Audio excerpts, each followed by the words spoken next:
Excited ka na ba? Yes. O sige, let's go. Let's go. Solid! Solid. Hindi, ibig ko sabihin, let's go yung malakas. Let's go. Let's go.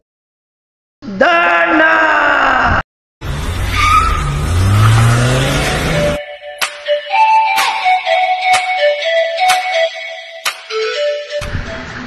Welcome back! Ito na naman ang inyong Daddy O para sa panibagong episode ng ating vlog at sa pagpapatuloy ng ating In the Making of Robinson's Easy Mart Navotas City.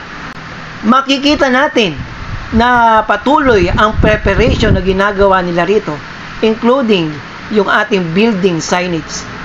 Sa pagkakataong ito, makikita natin na talagang abala na ang mga contractors natin sa paggawa ng ating building sign.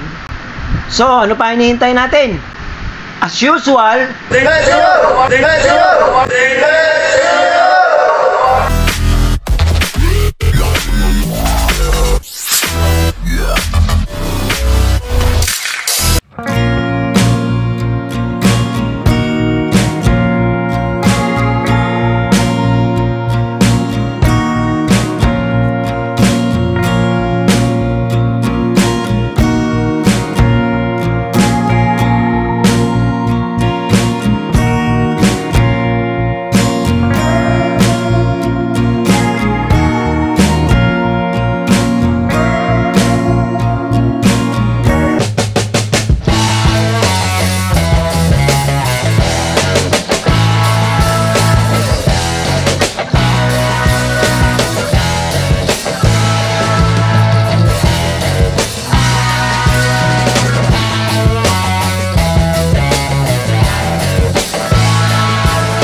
Sa loob naman ng selling area, stickering naman ang inaasikaso ng isang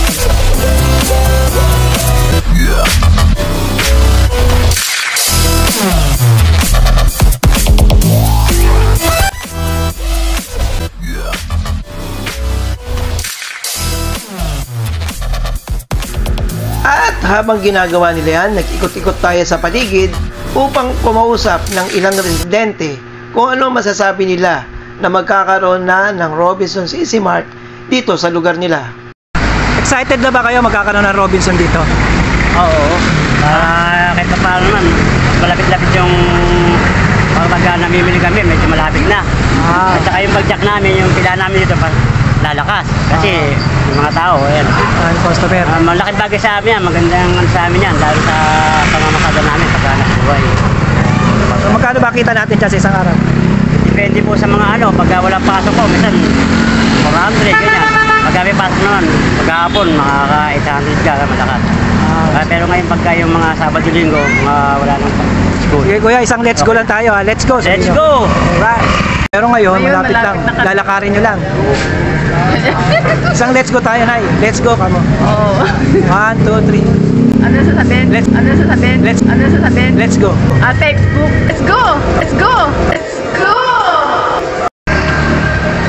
Excited ba kayo magkakaroon ng Robinson dito? Ha? Bakit? Lapit na. Tapos, hindi na kayo lalayo. Sige, isang let's go tayo. Let's go. Let's go. Hindi, malakas yung solid. Let's go! excited ba kayo? Meron na ng Robinson dito? yan. Robinson. So lalakas yung ano natin. Kita natin. Kahit nga yan. Kaya dito ka. Sabay-sabay kayo ha. Let's go tayo. Let's go. 1, 2, 3. Let's go! At since nasa Nabotas na rin lang tayo, di natin kinalimutang dumaan sa pabrika ng patis dito sa Nabotas, yung quality patis, para tikman ang kanilang pinagmamalaking produkto na quality patis, na kung saan pwede kang bumili ng kung anong preferred mong na size, depende sa gusto mo, na napakamurang halaga, presyong pabrika, ika nga. At doon sa nabili kong 1 liter, nagbayad lang ako ng 31 pesos. So, quality na, sulit pa. Kita ba kayo magkakaroon ng Robinson dito sa Nabotas? Oo, yes. Bakit? Ba't ka excited? Siyempre masaya pa dahil meron kami grocery. Dito ka, dyan ka. Yan. So, excited ka na ba? Yes. O, sige, let's go. Let's go. Solid! Solid. Hindi, ibig ko sabihin, let's go yung malakas. Let's go. Yan. At dahil dyan, dito na muna natin tinatapos ang vlog na to. Once again, this is your Daddy saying, stay safe, ride safe, and God bless. Bye-bye!